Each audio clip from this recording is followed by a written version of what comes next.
generales de farmacología, ¿no? Ya me he presentado hace un momento y comenzamos. Los objetivos para este tema va a ser explicar la trascendencia de la farmacología. Vamos a definir algunos conceptos como lo que es, qué es esta ciencia de la farmacología. Vamos a conocer las ramas principales, ¿no? Porque con los años han ido apareciendo nuevas ramas dentro de esta ciencia. Vamos a desarrollar conceptos, por ejemplo, lo que es un fármaco, lo que es un medicamento, que de repente hasta antes de empezar con lo que es este estudio de la farmacología suena muy parecido, es lo mismo. Vamos a dilucidar estos aspectos, ¿no? Que es por concepto, definición, la acción farmacológica. Vamos a ver también lo que es el efecto farmacológico, como, digamos, aspectos muy generales, porque ya luego lo van a ver de manera individualizada en las ramas de farmacología, como la farmacocinética, como la farmacodinamia, por ejemplo. También dentro de los objetivos para este tema va a ser conocer cómo se produce el desarrollo de los medicamentos y conocer qué cambios producen los fármacos en la función celular. Entonces, esos son los objetivos. Ahora yo les pregunto, chicos, ¿se imaginan un mundo sin medicamentos? A ver, pónganse a pensar en esto. ¿Se imaginan lo que podría ocurrir con la humanidad? Dentro de lo que es el aula, digamos, intranet, el aula virtual, se les ha pedido que bajen esta aplicación, el Mentimeter, que es una aplicación que en este momento lo vamos a utilizar. Así que ahí he puesto un código QR y ahora mismo voy a compartir en el chat para los que no tienen lectura del código QR lo que es el link y me dicen si es que lo pueden observar. Vamos a ver.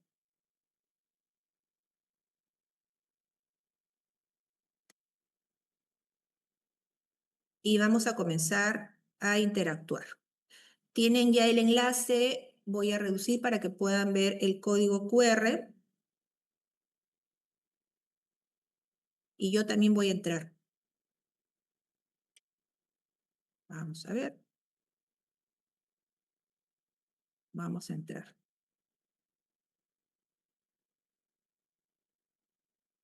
Vamos a ver.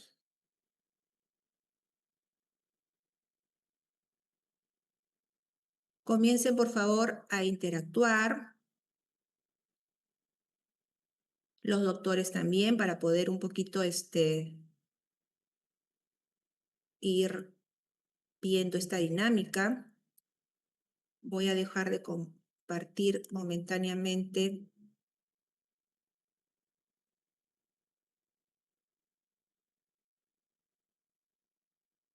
Y voy a entrar, ¿ya?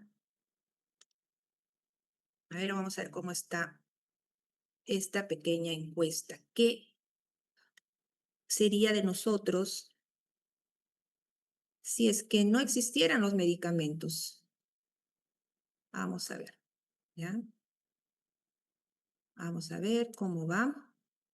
Y no sé si se está viendo mi pantalla, no sé.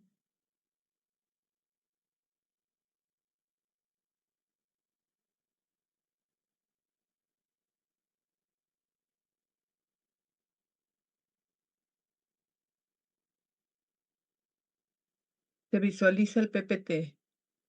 Ya. Entonces, y sí, ya tengo algunas respuestas. Voy a dejar de compartir. Vamos a ver. Y sí estoy viendo respuestas, pero también quiero que ustedes lo vean. Vamos a ver dónde está. Vamos a ver acá. Me dicen si es que pueden observar el Mentimeter o Mentimeter. ¿Lo están visualizando?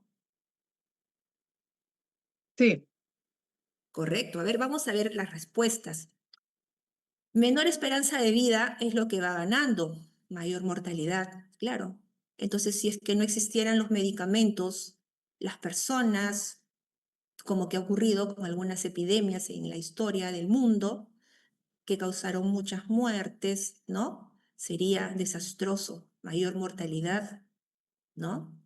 Aumento de mortalidad, dolor, ¿no? Para algunas enfermedades que son crónicas y la calidad de vida definitivamente sería terrible, ¿no? Mayor mortalidad, menor esperanza de vida, correcto, ¿no? Dentro de las respuestas que ustedes mismos están colocando.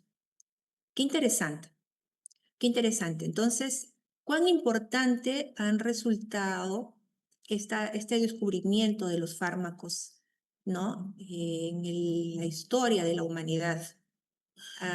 Algunos años atrás no existían y hace un rato en la introducción veíamos que eran mínima la cantidad de fármacos que comenzaron a aparecer en la década de los 50, de 4 hasta 50 fármacos en los últimos años por año que se están descubriendo. Entonces, muy bien. Entonces, esto es importante comenzar a concientizarnos, porque los fármacos existen, pero también, como hemos hablado hace un ratito, hay que comprender, entender, saber cómo actúan, para qué vamos a utilizarlos, en qué momento utilizarlos, en qué momento no, porque también pueden haber errores en la prescripción, no solamente por una falta de medicamento, aplicar algún medicamento o indicar un medicamento a un paciente que no requiere, porque se hizo una mala evaluación, un mal diagnóstico, o de repente comenzar a asociar tratamientos cuando van a haber interacciones que pueden ser hasta muy tóxicas en nuestros pacientes. O sea, los medicamentos existen, han sido muy importantes porque la esperanza de vida en las personas definitivamente ha mejorado, ha reducido, digamos, la mortalidad de muchas enfermedades que han ido apareciendo. Entonces, voy a dejar de compartir esto y vamos a retomar a lo que es la diapositiva. Entonces, ahora sí, me dicen si es que se está viendo. Sí se ve, doctora. Sí, Muchas doctora. gracias. Interesante, ¿verdad? Entonces, los medicamentos son muy, muy importantes. Vamos a ver, vamos a continuar. ¿Cuál es la trascendencia de la farmacología? Definitivamente ya estamos viendo por las respuestas que el que existan fármacos en la actualidad es muy, muy importante. La farmacología va a ser esta ciencia que va a conectar mecanismos moleculares, ¿no? Con las decisiones terapéuticas y resultados en la salud poblacional. Su valor va a trascender de la prescripción individual, ¿no? Porque organiza el razonamiento sobre un fármaco, hay que ver cuán eficaz es, cuán seguro es, ¿no? Y hay que también, según estos aspectos del mismo fármaco, llevarlo a un uso racional, ¿no? De los medicamentos en todo el sistema sanitario. En esta formación médica, los textos bases, por ejemplo, de farmacología, van a sistematizar principios de farmacocinética, farmacodinamia, selección por fármacos prototipo, ¿no? Y actualización de familias terapéuticas, ¿no? Incluyendo terapias génicas, que es lo último que ha comenzado a aparecer en los últimos años.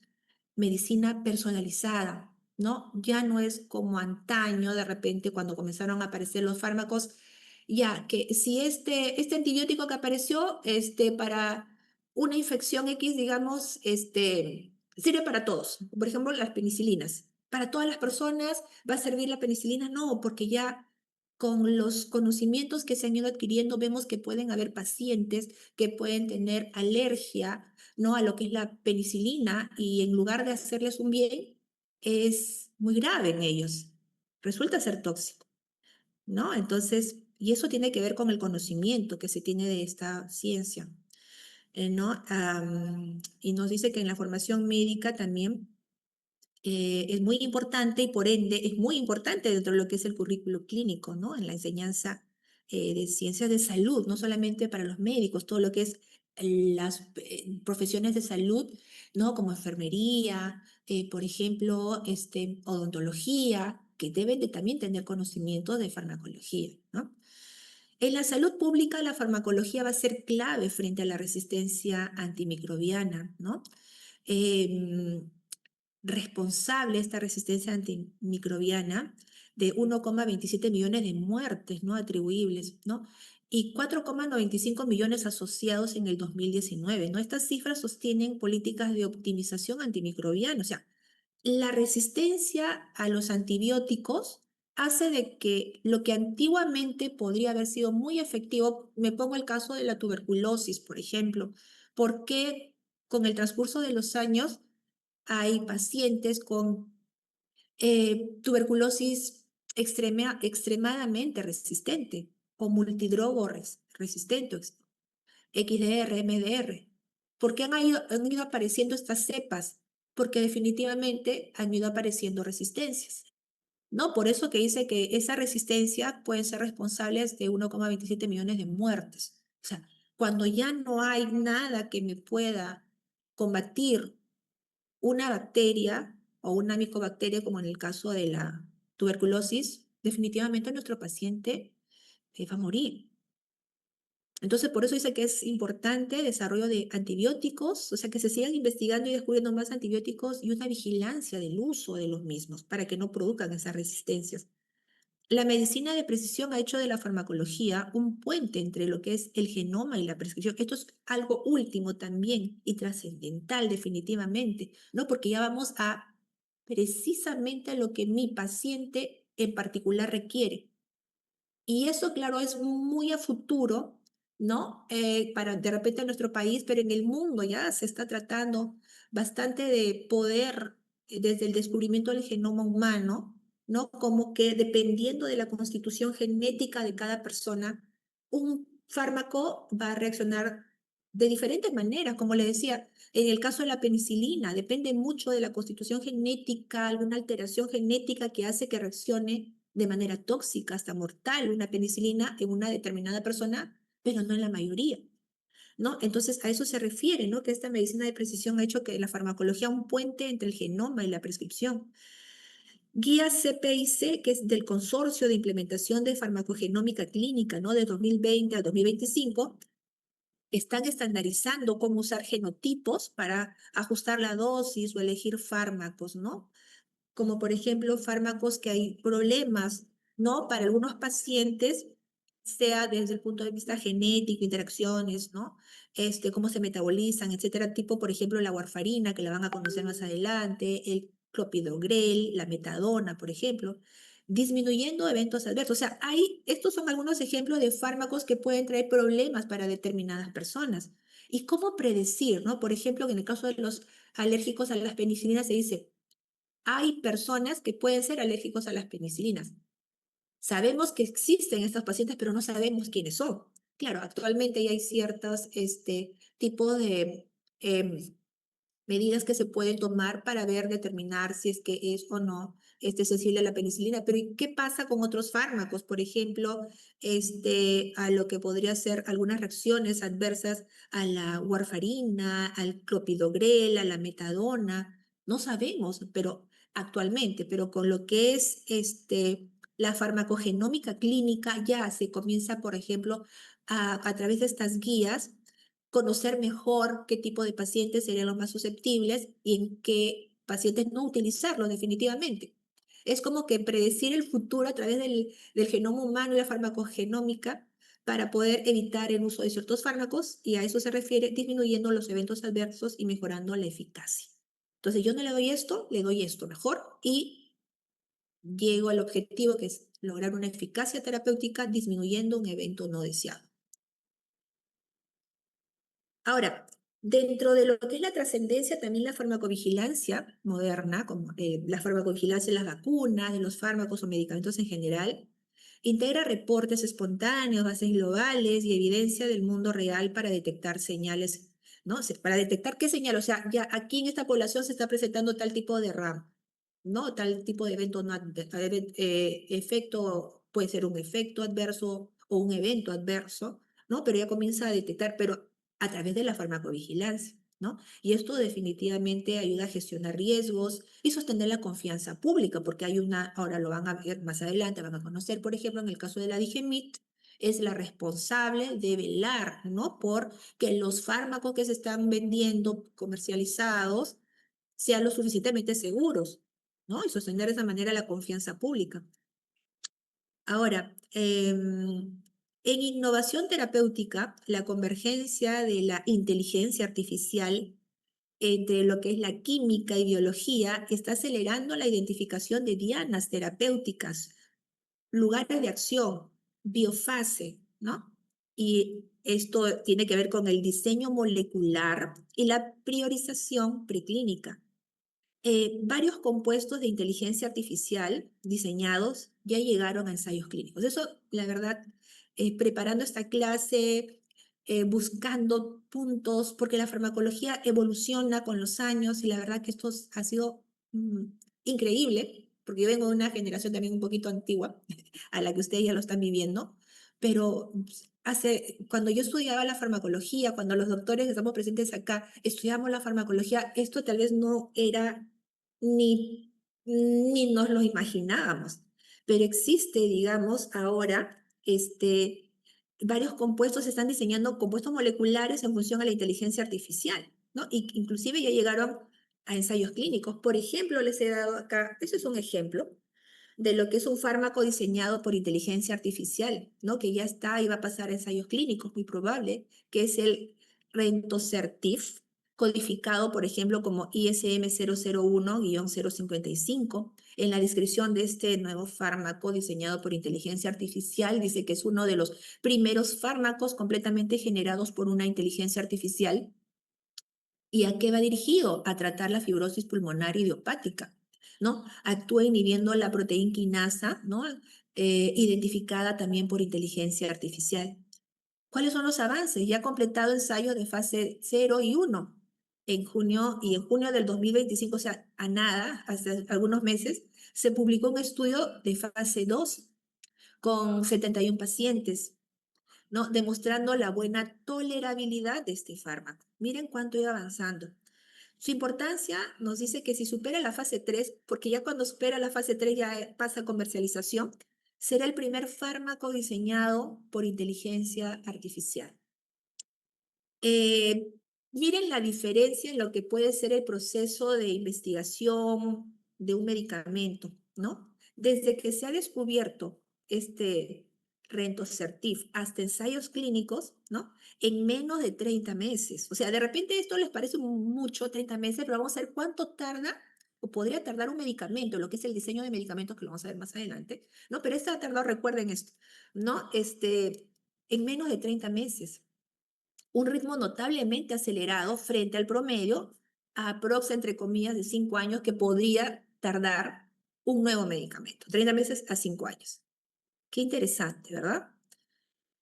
Ahora, para el razonamiento clínico cotidiano, los manuales de referencia siguen siendo instituibles, ¿no? Para integrar evidencia con casos y tablas de dosificación. Esto es muy importante. Hablábamos de la medicina basada en evidencia, lo que va a ser un aspecto muy importante dentro de su formación. Y no vamos a lanzarnos al llano, ¿no? A tratar una determinada enfermedad, lo vamos a poner en términos muy básicos, sin tener un respaldo de por medio, ¿no? Y las guías nos van a ayudar mucho, ¿no? Para poder tener, y esos manuales, guías, para poder tener en claro, ante determinado caso, situación, qué es lo que nosotros tenemos, cómo tenemos que actuar. Porque eso es en función a evidencia clínica. Estudios de muchos años y esos manuales, guías nos van a ayudar a dar una orientación, ¿no? Para poder tener una buena prescripción médica y evitar los errores de prescripción, ¿no? Por eso dice, reforzando la prescripción racional y la prevención de iatrogenia, o sea, efectos que no deseamos en nuestro paciente por error del mismo personal de salud, en este caso por error del médico, ¿no? Finalmente, la trascendencia de la farmacología se expresa en 3 planos integrados, ¿no? Plano molecular clínico, es decir, es muy importante y trascendental la farmacología porque es de entender la molécula del fármaco, ¿no? Y cómo actúa esa molécula en nuestro organismo, ¿no? Eso lleva a utilizarlo a nivel clínico, ¿no? Voy a elegir si este actúa a nivel de lo que es la transmisión del dolor, ¿no? A nivel molecular, listo, me puede ayudar como un fármaco electivo para de repente un manejo de un tipo de dolor y vamos a hacer algunos ajustes en función a la dosis, etc. Poblacional, ¿no? Uso racional, las RAMs que se puedan presentar, ¿no? La vacunación, ¿no? Para poder prevenir lo que es algunas enfermedades. O si es que se presentan, que sea con el mínimo efecto, ¿no? Eh, estas enfermedades, ¿no? Como lo que pasó para la COVID-19, las vacunas como que lo vamos a ir estudiando, no hacen de que no tengamos la enfermedad, sino que cuando la tengamos también sea menos intensas. Innovación, desde descubrimientos a la implementación segura. Entonces, bien, qué interesante lo que es y tan trascendental que es esta ciencia. Ahora, ¿pero qué es la farmacología por definición? Y acá vemos la carátula de uno de los libros que les recomendamos, la verdad. Y si algunas preguntan, ¿con qué puedo comenzar a estudiar? Miren, esto es nuestro libro texto base, ¿no?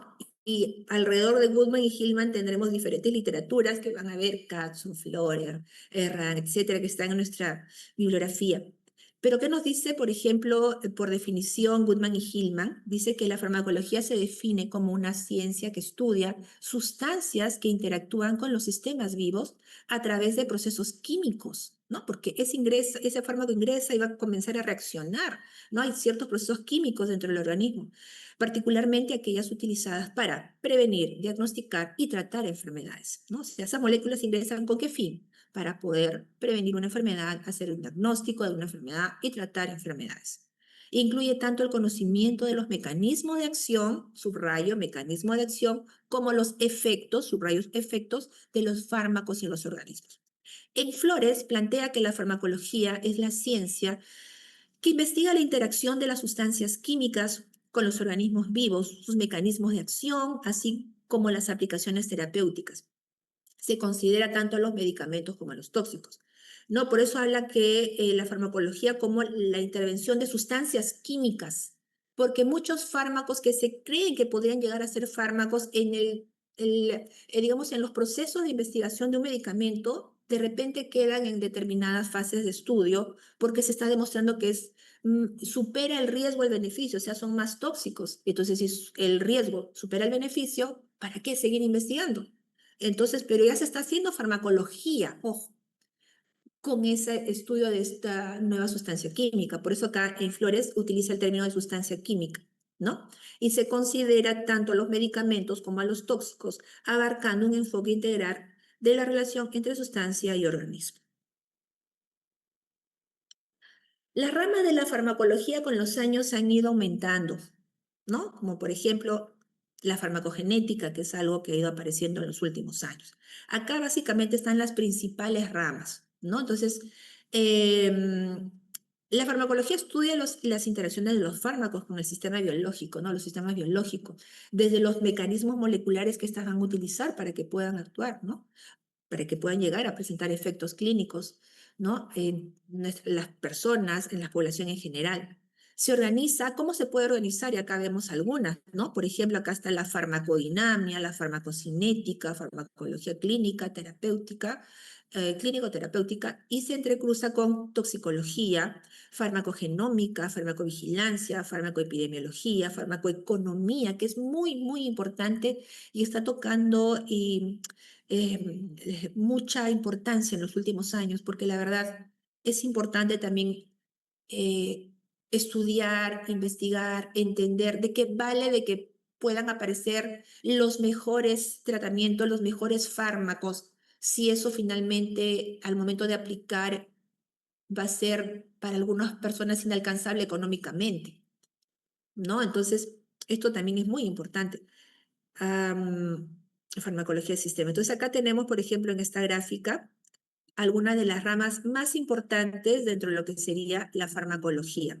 Han ido apareciendo también farmacoepigenética también, que acá no lo he considerado, pero estoy considerando acá, y lo vamos a ver en el seminario, ¿no? Entonces, pero estas son dentro de las principales ramas de la farmacología. Ahora, como rama de la farmacología tenemos a la farmacocinética. Acá lo voy a hablar de manera general, chicos, porque para poder entender la farmacología, para poder entender la farmacología, yo tengo que, digamos, el conocimiento desdoblarlo desde el inicio en farmacocinética y farmacodinamia, que abarca muchos aspectos.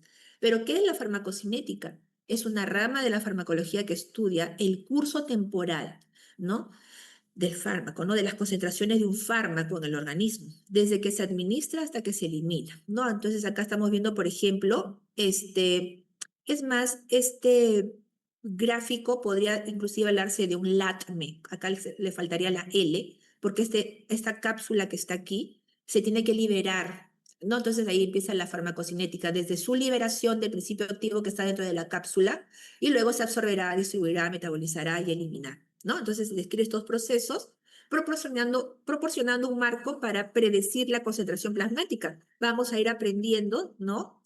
Que los fármacos, dependiendo de cómo ingresan, las concentraciones plasmáticas van a variar, o sea, la biodisponibilidad va a ser diferente, ¿no? Entonces, esto permite ajustar la dosis para lograr eficacia terapéutica con mínima toxicidad, ¿no? Considerando factores, eso tiene que ver mucho, hace un rato les daba el ejemplo de dos mujeres, ¿no? Una gestando y otra no, ¿no? Porque la farmacocinética varía, depende, o sea, la farmacocinética va a ser diferente entre lo que es un niño y un anciano o un adulto promedio estándar. Por eso dice que hay factores que pueden hacer que varíe un poco la farmacocinética en función a la edad, al peso, la función hepática y la función renal. ¿Qué es la farmacodinamia? En este caso, la farmacodinamia es esa rama de la farmacología que va a estudiar los efectos bioquímicos y fisiológicos de los fármacos sobre el organismo. Es decir, ingresaron, acá vemos una célula, y cómo comienzan a liberarse las sustancias químicas y estas sustancias químicas, cómo comienzan a interactuar frente a estos receptores, por ejemplo. Entonces, por eso se refiere que va a estudiar los efectos bioquímicos y fisiológicos de los fármacos sobre el organismo, así como los mecanismos. Esto vendría a ser ya mecanismo de acción a nivel molecular, ¿no?, y celular. Se centra en responder qué hace el fármaco en el organismo, o sea, qué efectos va a producir el fármaco en el organismo, describiendo cómo los fármacos interactúan con los receptores. Podrían ser receptores, podría interactuar con enzimas, podrían los fármacos actuar frente a canales iónicos u otras dianas biológicas, transportadores, por ejemplo, ¿no? Para que se pueda producir sus efectos terapéuticos o sus efectos que no quiero, porque a veces van a ser inevitables, pero el riesgo debe ser menos que el beneficio. O sea, el beneficio siempre debe superar el riesgo.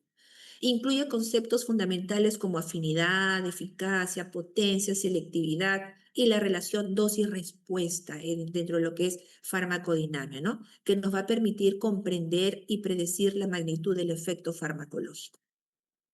Dentro de otras ramas, vamos a ver la farmacología clínica. Una tiene que ver con la otra. Veamos, miren. En la farmacología clínica es una rama de la farmacología que estudia los efectos de los fármacos en el ser humano. Yo tengo, digamos, no sé, por decir un paracetamol, ¿no? ¿Y qué efectos produce el paracetamol en las personas, ¿no? Tanto en voluntarios, pero eso, digamos, es un ejemplo, digamos, de un fármaco que ya se investigó. De repente, el mismo fármaco que habíamos hace un rato, ¿no? Creado por inteligencia artificial, vamos a poner eso para que se pueda entender mejor. Ese fármaco en este momento está pasando de estudios de fase 2 clínicos a fase 3. En ese sentido, la farmacología clínica nos dice que es la rama de la farmacología que estudia efectos, por ejemplo, de este fármaco, ¿no?, y así muchos que son investigados en el ser humano, tanto en voluntarios sanos. Esto se refiere a estudios clínicos, ¿no?, tanto en voluntarios sanos como en los pacientes, con el objetivo de optimizar su uso terapéutico. O sea, se investiga, vamos a ver, funciona, no funciona, es tóxico, no es tóxico, a qué dosis va a funcionar, etcétera, con qué frecuencia le vamos a dar. Incluye la evaluación de la eficacia, seguridad, interacciones y variabilidad de la respuesta a los medicamentos en condiciones reales de la práctica médica. Se fundamenta en la evidencia científica, ¿no?, para establecer la relación beneficio-riesgo. Como por eso le decía siempre, en estos estudios que se hacen de los medicamentos, estudios clínicos, tenemos que comprobar y los investigadores tienen que comprobar que el beneficio supera el riesgo y diseñar pautas de tratamientos individualizados. Ahora, teniendo ese conocimiento de estas sustancias químicas, de los fármacos que ya se han investigado y que finalmente logran demostrar su beneficio, vemos lo que es la farmacología terapéutica, también llamada terapéutica farmacológica. Se centra en estos fármacos, por ejemplo, en la aplicación de los conocimientos farmacológicos para tratar las enfermedades. O sea, lo que salió de esta investigación, ¿no? Entonces ya lo pues, digamos, descubrimos un fármaco para lo que es el cáncer de mama, por ejemplo, o un nuevo fármaco, un fármaco para artritis reumatoide, ¿no? Entonces, este fármaco que sale ya lo aplicamos, ¿no? Y a eso tiene que, y cuando se aplica, o sea, es la aplicación de este conocimiento, ya estamos hablando de una terapéutica farmacológica. O sea, se está utilizando, por ejemplo, para tratar, ¿no? Entonces, farmacología terapéutica es la aplicación de los conocimientos farmacológicos en el tratamiento de las enfermedades, que abarca la selección adecuada del medicamento, la dosis, la vía de administración, la duración de tratamiento y la monitorización de las respuestas clínicas.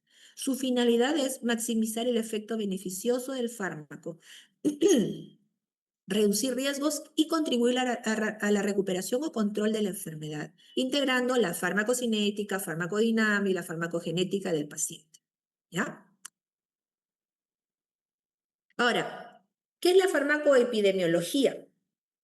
Es una disciplina que estudia el uso y los efectos de los fármacos en grandes poblaciones. En farmacoepidemiología comienzan a ver, digamos, a nivel poblacional, los efectos que están produciendo los fármacos, integrando los principios de la farmacología clínica con los métodos epidemiológicos. Entonces, una depende de la otra, ¿no? Integrando los conocimientos clínicos de un fármaco con métodos epidemiológicos, que también ya ustedes ya lo deben conocer o van a llevar, en fin. Su objetivo principal es evaluar, ¿es eficaz, es seguro? Patrones de utilización de los medicamentos en condiciones ya reales, ¿no? De práctica médica, permitiendo identificar beneficios, riesgos que no siempre son o es evidencia o se ven evidenciados en los ensayos clínicos controlados como que lo vamos a hacer. Entonces, porque una cosa es ver los efectos que produce un fármaco dentro de estudios clínicos controlados, fase 1, fase 2, fase 3, pero todo está controlado. O sea, ahí yo no voy a utilizar, de repente, no voy a evaluar mi fármaco en una persona que tiene insuficiencia hepática o renal, o no lo voy a evaluar en personas que están tomando otros fármacos. No, no, no. Entonces es todo controlado. No tienes que hacer esto, no tienes que tomar el otro. Entonces, pero la realidad es diferente. A eso se refiere. La epidemiología tiene que ver, ¿no? A nivel de la población, los efectos que están presentando los fármacos ya en la realidad, ¿no?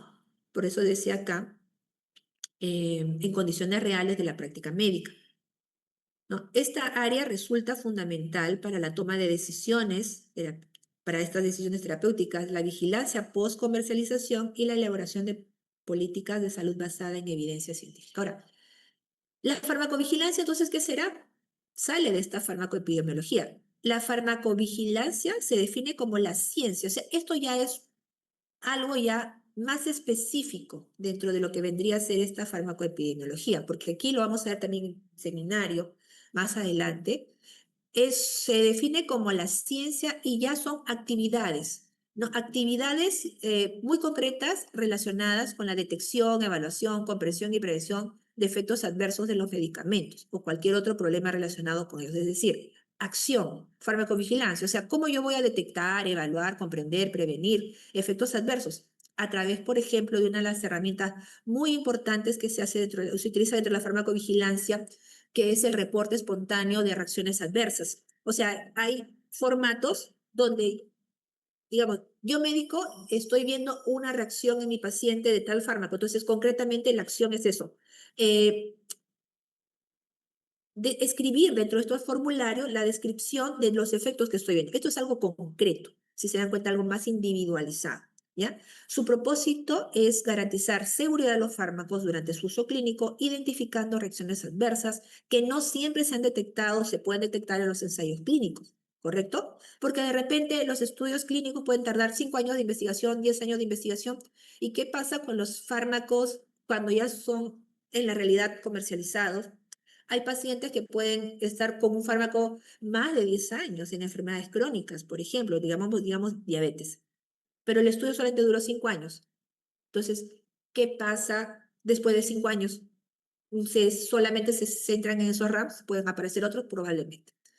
Esto va a aportar información esencial para el uso racional de los medicamentos en la práctica médica, ¿ya? Ahora, hemos venido hablando a través de estas ramas de la farmacología, hemos hablado desde lo que es, por definición, en lo que es lo que estudia la farmacología, las ramas principales dentro de lo que es la farmacología, y podemos hablar de fármaco, podemos hablar de medicamento, ¿es lo mismo? ¿Cuál es la diferencia? Vamos a explorar y vamos a ver. Por definición, un fármaco es toda sustancia química, natural o sintética que al interactuar con un organismo vivo puede modificar puede producir modificaciones en procesos fisiológicos o patológicos. No necesariamente está formulada para una administración clínica, ya que su definición abarca tanto compuestos en investigación como sustancias con potencial terapéutico o tóxico. Me explico. O sea, el fármaco viene a ser una sustancia pura, que de repente se aisló de una planta medicinal un principio activo que se le atribuye que podría ser, se me ocurre, un nuevo antibiótico, ¿no? Un antibiótico. Entonces tiene poder antibacteriano y comienza esa sustancia nueva a ser investigada. Esa sustancia química se considera un fármaco. Se comienza a investigar, se comienza a hacer estudios preclínicos, clínicos, y de repente solamente en el estudio preclínico ya vemos que es muy tóxico. Entonces, se está haciendo farmacología, se está investigando esta sustancia química, pero en los estudios vemos que no, que el beneficio es mínimo y el riesgo es muy alto. Entonces queda, o sea, queda en el camino, no se investiga más, es muy tóxico y eso ya se considera también un fármaco, una sustancia química, es una sustancia pura. Y en algunos casos, por ejemplo, y no llega a ser comercializado porque resulta ser muy tóxico, pero puede pasar que esa sustancia química que se está investigando, antibacteriana, pasa a los estudios preclínicos muy bien, pasa a los estudios clínicos fase 1, fase 2, fase 3, el beneficio supera ampliamente el riesgo, perfecto, y llega a ser ya dado el visto bueno para la comercialización. Y ese fármaco ya pasa a ser un medicamento. Por ejemplo, tenemos fármaco, morfina, paracetamol, nicotina, como tal. Imagínense en su esencia pura cómo vendría la morfina, cómo vendría el paracetamol. O sea, la sustancia pura es el fármaco. Entonces, ¿qué es un medicamento? Un medicamento es el producto farmacéutico que contiene uno o varios fármacos.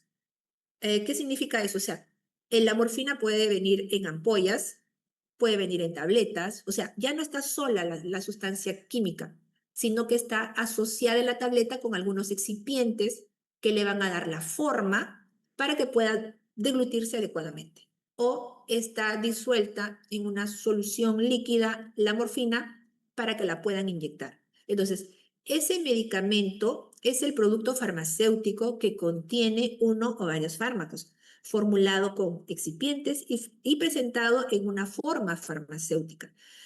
Definitivamente se elige la forma farmacéutica adecuada para su administración en seres humanos o animales. Habrá sustancias químicas, estos fármacos, que de repente su evaluación se ve que nada que ver, no me va a funcionar por vía oral, porque va a sufrir un extenso metabolismo del primer paso. O sea, si lo vamos a dar por vía oral, se va a degradar. No funciona. Se degrada mucho. Pero cuando se le cambia la vía, por ejemplo, esa misma sustancia se le administra por vía intramuscular, si me ocurre, evitando el fenómeno del primer paso, sí funciona y funciona muy bien. Perfecto. Entonces, eso me está dando una idea de que la forma farmacéutica tiene que ir inyectable, ¿no? Entonces, estos medicamentos se utilizan con fines de prevención, diagnóstico, tratamiento de enfermedades. Vendría a ser la forma farmacéutica, el medicamento. Como les decía, aquí en fármaco, por ejemplo, morfina, acá como medicamento ya sería la inyección de morfina, la tableta de morfina. Si acá aparece paracetamol, paracetamol, es la sustancia química pura, pero ¿cómo viene el paracetamol? El medicamento ya viene como tabletas, jarabes, gotitas de paracetamol, por ejemplo. Ese vendría a ser el medicamento. En el caso de la nicotina, aunque se utiliza, por ejemplo, para ciertas terapias de farmacodependencia en parches, ¿no? Pueden haber algunas otras sustancias químicas que podrían resultar ser tóxicas y también se considerarían fármacos. Ahora, ya que estamos hablando de los fármacos que pasan a ser medicamentos, pero ¿cómo es que se investiga esto? ¿No? Porque estamos hablando también dentro de la trascendencia, la farmacología, ¿no? Hemos hablado mucho sobre cómo es que se están investigando, se pueden investigar los fármacos. Bueno, según Rand y Dale, en general, el proceso puede dividirse en tres fases principales, estas fases de desarrollo de un nuevo fármaco, ¿no? Primero, descubrimiento del fármaco, ¿no? En esta fase se eligen las moléculas candidatas en función de sus propiedades farmacológicas, como les decía. Candidata, por ejemplo, de una planta medicinal se ha extraído en la molécula, el principio activo, que es antibacteriano. Ya, se descubre una molécula a investigar. Luego viene el desarrollo preclínico o fase en que se realiza un amplio abanico de estudios en seres no humanos, o sea, en animales de experimentación. Por ejemplo, se hacen pruebas de toxicidad, análisis farmacocinético, farmacodinámico y posteriormente se va viendo la formulación. Luego pasa a desarrollo clínico o fase en las que se prueba la eficacia. Esto ya clínico es personas, preclínico en animales de experimentación, clínico eh, en personas, o fases en las que se aprueba la eficacia, los efectos secundarios y los peligros potenciales que el fármaco seleccionado provoque en voluntarios sanos y pacientes. ¿Cómo es eso de voluntarios sanos y pacientes? Vamos a ver, entonces eso tiene que ver con el conocimiento de las diferentes fases de estudios clínicos en este caso. ¿Cómo se desarrolla un nuevo fármaco? Esto lo tomé de Elsevier, ¿no? Y esto también acá el Clinical Key menciona de Rami Day. Vamos a ver las fases de un proyecto típico destinado a producir un fármaco comercializable que cubre una necesidad clínica específica. Y acá vemos, por ejemplo, el fármaco candidato, descubrimiento del fármaco, se selecciona a dónde va a actuar, o sea, la diana donde va a actuar esa sustancia química. Hay que buscar, claro, la selección, búsqueda de la molécula con la que se va a partir el estudio, optimización de la molécula de partida, ¿no? Evaluación de las características farmacológicas, luego dentro de lo que es el desarrollo preclínico, ¿no? A nivel de animales de experimentación, farmacocinética, se estudia su toxicología, su formulación y cómo se hace la síntesis en gran escala, ¿no? Entonces estamos hablando de acá algunos años que puede tardar cada una de estas dos etapas, por ejemplo, de acá de 2 a 5 años, de acá de 1 a 5 años para desarrollos preclínicos nada más. Y acá estamos hablando de estudios a nivel de animales de experimentación. Luego se pasa a desarrollo clínico. Y en desarrollo clínico involucra fase 1, fase 2, fase 3. ¿Correcto? Y acá tenemos, por ejemplo, estudios que pueden durar entre 5 a 7 años aproximadamente. No, acá se ve la farmacocinética, la fase 1, tolerabilidad, efectos secundarios en voluntarios sanos. Acá están los voluntarios sanos, ¿ya? En la fase 1 es una pequeña cantidad de personas que son sanos, porque de lo que salió la dosis que salen los animales de experimentación se extrapola. Por ejemplo, que si estoy evaluando un tratamiento antidiabético, ya, acá no lo voy a administrar en los estudios clínicos en un paciente diabético de primera línea, sino que voy con un grupo de personas sanas, que su hígado funciona bien, que su riñón funciona bien, todos los aspectos farmacocinéticos están acá. Muy bien. Entonces, para ver cómo es que actúa en un organismo sano esas nuevas sustancias. Luego pasa a fase 2, acá se ve ensayo en pequeñas, en una muestra pequeña, ¿no? En pacientes, acá ya tendrían, digamos, diabetes, ¿no? Para valorar la eficacia y la dosis, estudios toxicológicos también a largo plazo, y luego pasa a la fase 3, ¿no? Y luego viene lo que es la aprobación por las autoridades sanitarias, y luego la fase 4, que es post-comercialización, que aquí es donde se hace farmacovigilancia.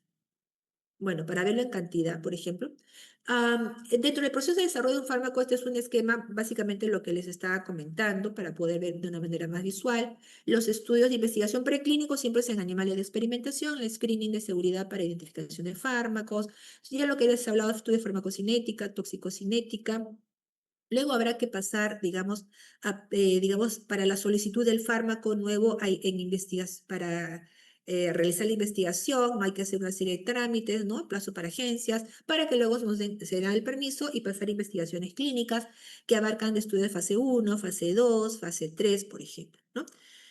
Y luego pasa ya, cuando ya supera la fase 3, beneficio superó el riesgo, ya hay que pasar también por una serie de procesos, digamos, para que se pueda aplicar el nuevo fármaco. Se comienza la solicitud de aplicación de nuevo fármaco y luego, después de todos estos procesos, para que pueda llegar a ser utilizado con los pacientes, ¿no? Se requiere que también se apruebe ese nuevo fármaco, ¿no?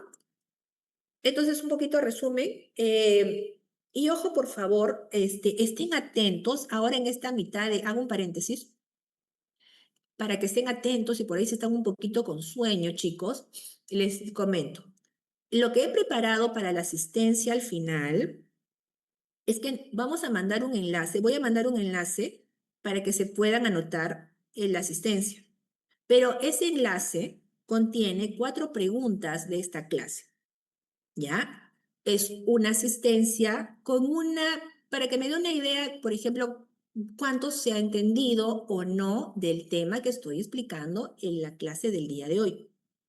Y alguna de las preguntas puede ser de justo lo que estoy explicando, lo que acabo de explicar.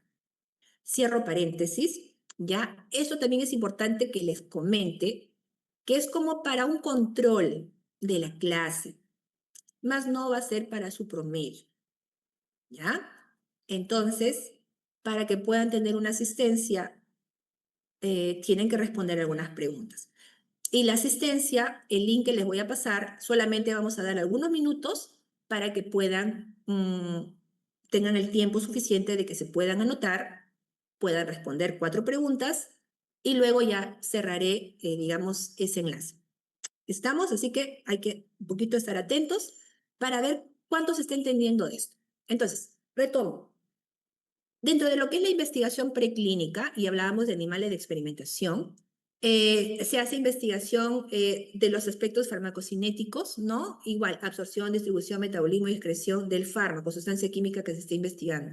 Luego pasará en animales de experimentación también, todo esto es en animales de experimentación. Estudios de farmacodinamia preclínica, vamos a ver cómo interactúa el fármaco con su diana molecular o con la vía fase, con el lugar de acción.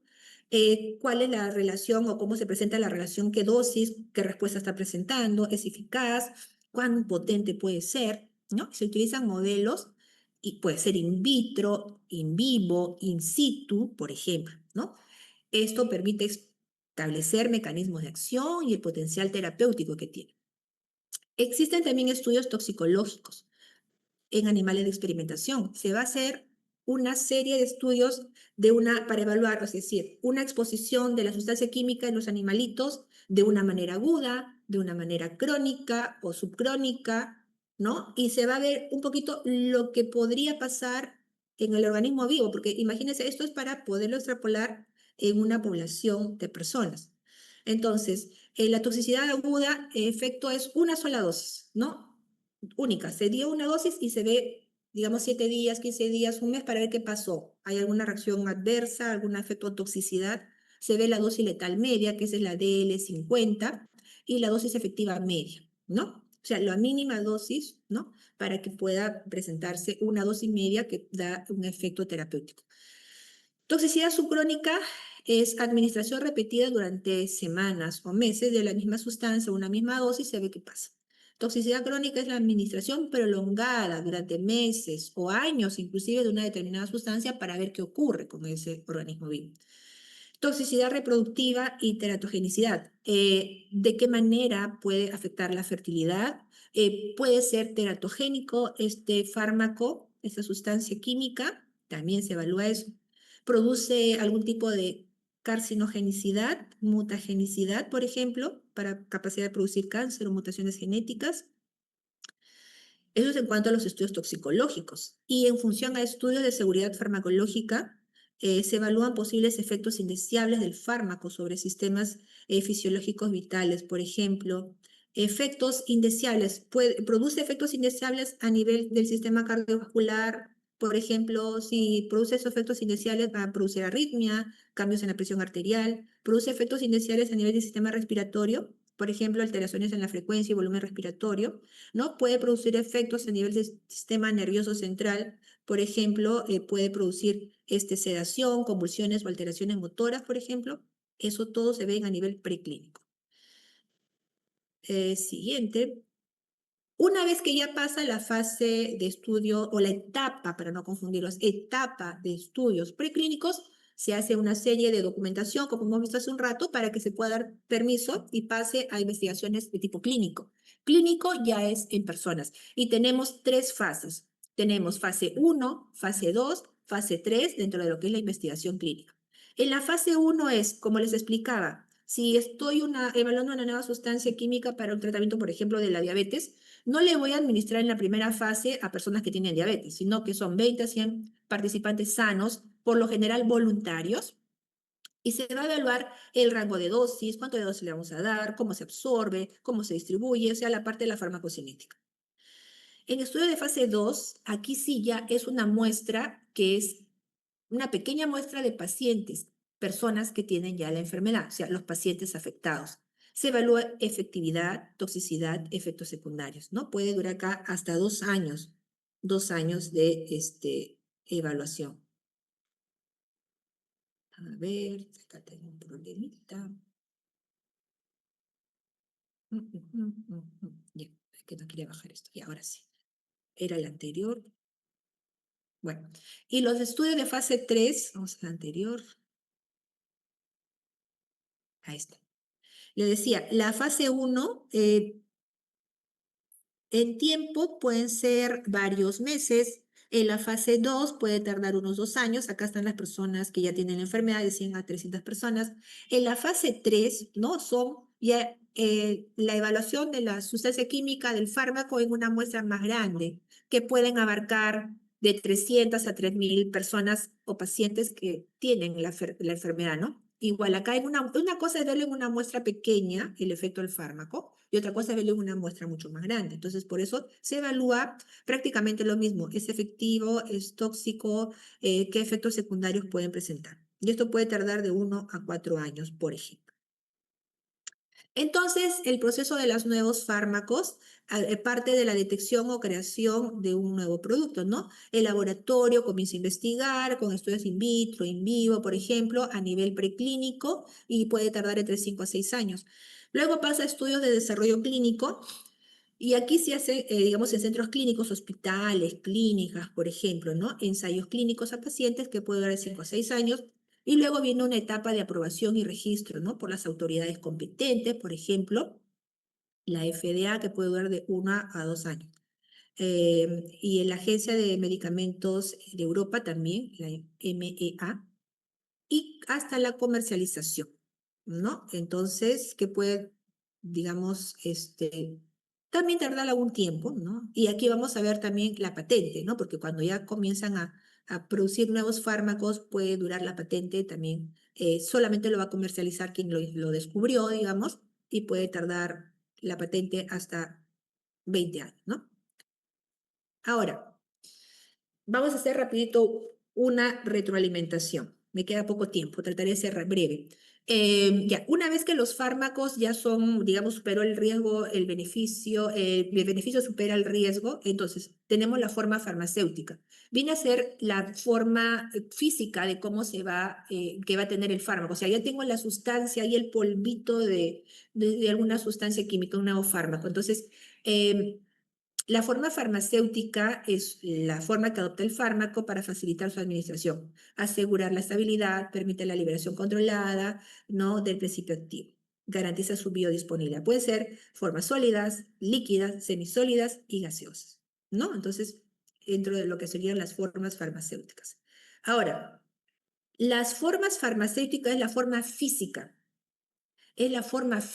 que va a tomar el fármaco, tableta de paracetamol, ¿no? La ampolla de algún de un fármaco, ¿no? Y luego viene la utilidad, la especialidad, cómo es que se va a utilizar. Digamos, las especialidades farmacéuticas vienen a ser ya las formulaciones, ¿no? Una cosa es ya, este fármaco en la forma farmacéutica es estable y me va a dar efectos inyectables, no por vía oral, no en forma sólida, entonces tiene que ir inyectable, ya, pero la especialidad vendría a ser, ya, inyectable, la dosificación, ¿no? Con qué dosis, con qué concentración, en qué solución va a estar disuelta, etc. Entonces, dentro de las especialidades farmacéuticas tenemos productos de síntesis química, productos biológicos, acá tenemos algunos productos biológicos, radiofármacos, fitofármacos, productos homeopáticos, etc. ¿Ya? Estoy un poquito acelerando porque ya nos queda poco tiempo. Dentro de los fármacos también tenemos biotecnológicos o fármacos recombinantes, que son productos biológicos que habíamos visto acá, pueden ser sueros, vacunas, hemoderivados, hormonas, ¿no? Y son de tipo proteico desarrollados por ingeniería genética, obtenidos por medio de técnicas de combinación de ácidos nucleicos o ARN recombinante. Nos suena mucho de repente a las vacunas, por ejemplo, para el COVID, ¿no? ARN, por ejemplo, recombinante, anticuerpos monoclonales, entre otros. Ahora, el medicamento, ya sea el fármaco, es la forma, el fármaco es una sustancia química que va a pasar a una forma farmacéutica, que sea una tableta, que sea un jarabe, pero ¿qué es el medicamento? El medicamento es un producto farmacéutico que contiene uno o más principios. O sea, este es un medicamento, es decir, si lo veo de manera individual, el paracetamol como tal, digamos, sustancia química, es un fármaco, pero ya el medicamento vendría a ser la forma, ¿no? Es un producto farmacéutico que contiene uno o más principios activos. Es decir, y no solamente esto, ya viene con los excipientes, ¿no? Que le va a dar la estabilidad, ¿no? Para que se pueda absorber y liberar y tenga una buena biodisponibilidad. Vamos a leerlo, ¿ya? Contiene uno más el medicamento, uno más principios activos en una forma farmacéutica determinada, acompañada de excipientes, ingredientes inactivos destinados a la prevención, ¿no? Diagnóstico, alivio, tratamiento, curación de enfermedades en los seres humanos, ¿no? A diferencia del simple fármaco, el medicamento es la forma terminada, estandarizada y autorizada para su uso clínico. Ahora, los medicamentos pueden ser clasificados de diferente manera. Según el origen, pueden ser naturales, semisintéticos, sintéticos, biológicos, biotecnológicos. Son naturales, hablamos, pueden ser derivados de plantas, animales o minerales. Acá tenemos algunos ejemplos, ¿no? Como la morfina o insulina animal. Semisintéticos, hay modificaciones químicas de los productos naturales. Por ejemplo, se sintetiza la amoxicilina a partir de la penicilina natural. Sintéticos, ¿no? Íntegramente por síntesis química, por ejemplo, el diazepam. Biológicos, sustancias que se obtienen de un organismo vivo, ¿no? Como microorganismos, células, por ejemplo, ahí tenemos las vacunas. Biotecnológico, que vendría a ser un subgrupo de los biológicos. En este caso se obtiene utilizando técnicas de biotecnología moderna, tipo ADN recombinante, células cultivadas en bioreactores, hibridonas, terapia génica, etcétera, ¿no? Acá vendría a ser, hay diferentes tipos de insulina, ¿ya? Desde la insulina humana, extraída directamente en páncreas de animales, y hasta, por ejemplo, esta insulina biotecnológicos, que es insulina recombinante humana, es otro tipo. Los medicamentos a su vez pueden clasificarse según la utilidad terapéutica. Pueden ser, por ejemplo, se utiliza para prevenir, diagnosticar y tratar una enfermedad. Utilidad terapéutica, por ejemplo, se encontró una sustancia que disminuye los niveles de colesterol. Un fármaco que tiene efectos sobre la coagulación de la sangre. Un fármaco que disminuye el dolor. Esa es su utilidad. Por lo tanto, su clasificación terapéutica será, si disminuye el colesterol, tenemos, por ejemplo, dentro de lo que es clasificación terapéutica, sería considerado un hipolipemiante. Si tiene un efecto sobre la coagulación, de repente este es un anticoagulante. Y si reduce el dolor, ese es un analgésico para lo que tendría a ser la clasificación terapéutica. Según su denominación, miren chicos, pueden ser los medicamentos reconocidos de la siguiente manera. Su nombre químico, por ejemplo, la N4-hidroxifenil, hidroxifenilacetamida, es el nombre químico, por ejemplo, del paracetamol.